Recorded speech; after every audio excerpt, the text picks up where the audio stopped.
یەکێ لە سەحابە خۆشەویستەکانی پێغەمبەری خوا صلی الله عليه وسلم ئیمامی عەمری کوڕی عاص کە شایەتی بە هەشت و ئیمانی بۆ دراوە لەلایەنی خۆشەویستی خواوە صلی الله عليه وسلم. ڕۆژێک کوڕەکەی لە سەرەمەرگا بوو، ئیمامی عەمری کوڕی عاص کوڕەکەی کە ئیمامی عەبدوڵڵایە پێی فەرموو باوەی گیان، تۆ چەند جارێک گیانەڵەت بینیوە حەز دەکەم تۆزێ وەسفی مردنمان بۆ بکەی. ئینسانی وا هەیە پێش مردنی کۆمەڵی ناڕەحەتی دەبینێت تۆزێ دەزانێت مردن چۆنە. فەرمی ڕۆڵی گیان، ئەی عەبدوڵڵای کوڕم، بەخوا مردن زۆر لەو گەورەتر و سەختترە، من بتوانم وەسفی کەم بۆ تۆ، بەڵام چەند شتێکی کەمت پێڵێم دەربارەی مردن.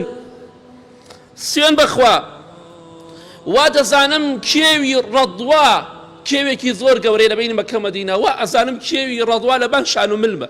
ئێستا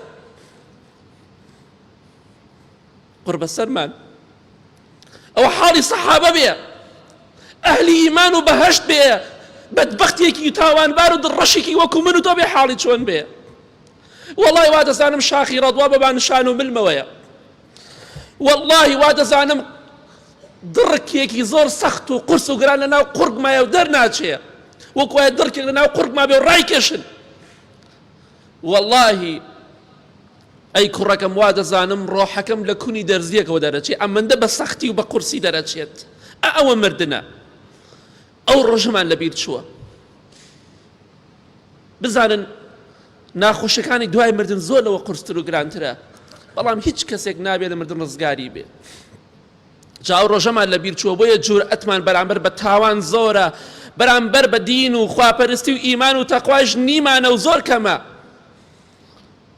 با بە خۆمان دابچینەوە بیرێک لەو ڕۆژە سەختە بکەینەوە، هیچ کەسێ فریامان ناکەوێت ئیلا ڕەحمی خوا نەبێ پاشان کردەوە چاکانمان.